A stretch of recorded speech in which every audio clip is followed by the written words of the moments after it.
World War II was really tough for most people, with danger and sadness everywhere. Some jobs in the war were even harder than others. In this video, we'll talk about 7 of the toughest jobs during the war, leaving out the most common one, like being a regular soldier.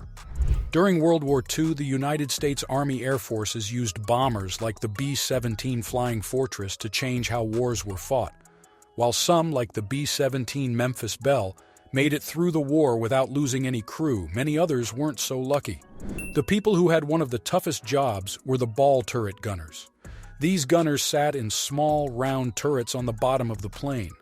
The turrets had a little bit of armor and were so small that the gunners had to curl up inside like they were in a ball. These gunners didn't have space for a parachute inside their cramped turret, so if their plane was in trouble, they had to quickly get out and put on a parachute. This was really hard to do, especially in an emergency. Ball turret gunners were also more exposed to the cold air high up in the sky. It was freezing up there. An American poet named Randall Jarrell wrote a poem about these gunners that really shows how tough it was for them. The poem talks about how the gunner felt like he was leaving the safety of his mom to face the dangers of war, and how cold and scary it was up in the air. It ends with a sad line about how, if a gunner didn't make it, they had to be washed out of the turret. It's a powerful way to understand just how hard and dangerous their job was. Operating a flamethrower during the war was a really tough job. Although it wasn't common, there was a chance the fuel tank could explode, hurting the person using it and others nearby. Besides this danger, there were other reasons why using a flamethrower was hard. The tanks with the fuel were super heavy, which made moving around really slow. Flamethrower operators had to get close to the target to use it effectively. And when they did, they were easy targets for enemy soldiers. Using a flamethrower was scary for everyone, both for the people being attacked and the person using it. It's definitely not easy to see someone being hurt by fire, and it could leave a deep emotional mark on the person using the flamethrower. They were often targeted more by enemy soldiers and less likely to be taken as prisoners because of how dangerous they were. A U.S. veteran named Herschel Woody Williams once talked about using a flamethrower on Iwo Jima. He had to clear out a concrete bunker by putting the flamethrower's nozzle in a vent and using it on the enemy inside. He also remembered a time when he stopped a charge by enemy soldiers with his flamethrower and even had bullets bounce off his fuel tanks. These stories show just how intense and dangerous it was to use a flamethrower in battle. Combat engineers, also known as sappers, had a really hard job during the war. Their main task was to prepare the way for the rest of the army. They had to build things like fortifications, which are like strong walls or barriers, roads and bridges. They also had to deal with dangerous things like landmines, either putting them down or removing them. These engineers were often right at the front lines of battle and had to work in tough conditions. They usually didn't have enough equipment and had to be really creative to get their jobs done. Stan Hodson from the British Army shared a story about how they sometimes used things they found, like using dead horse bodies to hold telephone lines in place. Another British Royal Engineer, Alderman Bill Assel, talked about how sappers were always training and learning about explosives and mines. They often came across new types of mines they hadn't seen before, which was really scary because they could explode at any moment. He mentioned that it was nerve-wracking to work with these explosives, and it's easy to imagine how shaky their hands must have been during such tense moments. Being in a submarine during World War II, especially a German one, was really scary. At first, German submarines called U-boats did well, attacking enemy ships at night.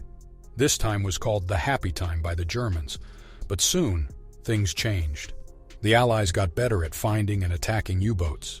The danger for U-boat crews became really high, with more than 75% of them getting hurt or losing their lives. Allied planes could spot U-boats from the air, and ships used special equipment called sonar to hunt them. Life in a submarine was tough. They were under a lot of water pressure, and sometimes the diesel fumes from the engines didn't escape properly. There could also be fires in the engines. If a submarine got hit by a torpedo or other weapon, water would rush in, and the crew might end up drowning in the deep, dark sea. One strange story near the end of the war involved a German U-boat called U-1206. It ended up underwater because of a mistake made after someone used the toilet. This mistake caused the submarine to fill with water and waste, which led to poisonous gas being made. The submarine had to come up to the surface, where British ships attacked it. The commander of U-1206 sank his own submarine so it wouldn't be captured. 1 person died in the attack, 3 drowned when the submarine was sunk, and the rest were captured. Being in a submarine was definitely one of the toughest jobs in the war. During the war, some soldiers had the really tough job of finding and taking care of the bodies of those who didn't survive. Not every soldier died in a simple way. Some were badly hurt, burned, or had been there so long that they were in really bad condition. Often, these were their own teammates and friends. This work was difficult and very messy. There was a special group in the U.S. Army, the 612th Quartermaster Graves Registration Company, whose whole job was to find, name, and bury American soldiers who had died. They did this to keep everyone's spirits up, and also for health reasons. Private Thomas J. Dowling from this unit talked about how hard it was to see the faces of the dead. Some looked scared, and others were so hurt you couldn't even see their face.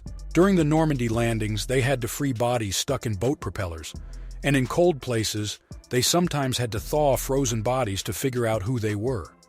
They often had to bury bodies quickly, and then come back later to do it properly. Dowling said this job was really hard on their minds. It was a nightmare and made them feel very sad.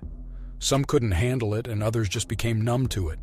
Even worse, some prisoners, like those in the Sobibor extermination camp, were forced to clean out the bodies from gas chambers. This was a terrible job, especially because these people were prisoners and might end up the same way. It was a really hard and sad part of the war. One of the toughest jobs in World War II was being in a penal military unit. These units were made up of soldiers who had broken military rules and were facing prison or worse. Both the German and Soviet armies used these units in really dangerous frontline tasks. If these soldiers tried to run away, they were often shot by their own side. The Soviet penal units, called Strafbats, were used by Stalin as a response to Hitler's similar units. Many of these Soviet soldiers were in trouble for leaving their posts or being scared in battle, and some were even from prison camps. Being in a Strafbat often meant you might not survive. The only way out was to get really hurt or do something very brave. Some of their missions were incredibly dangerous, like running through minefields. They had a much higher chance of getting hurt or killed than other Soviet soldiers. A soldier who survived one of these units remembered how out of 198 soldiers in his first company, only 6 made it. He then went to a second company where they were sent to the most dangerous places, often without any protection from other weapons. It was a really hard and scary job to have during the war. Another really tough job in World War II, which might seem strange to us, was being a kamikaze pilot for Japan. Kamikaze pilots flew their planes directly into enemy targets, knowing they wouldn't survive. For some Japanese pilots, dying for the emperor was seen as a huge honor. Hisao Horiyama, who was a kamikaze pilot, really believed in serving the emperor. But Japan gave up before he could go on his mission. He talked about how he felt after the war, saying that dying was the biggest duty they had, and they were told not to come back. He felt sad that he didn't get the chance to sacrifice himself like his friends did. He thought his friends who died would be remembered forever, but he missed his chance to do the same. He felt like he had let everyone down. There were many difficult and dangerous jobs in World War II, and these were just 7 examples of them. Each one had its own challenges and dangers, showing just how tough the war was for those who had to do these jobs. Don't forget to hit that like button, subscribe to our channel, and share your thoughts in the comments below. Your support means the world to us, and it helps us keep bringing you more great content. Thanks for being part of our community.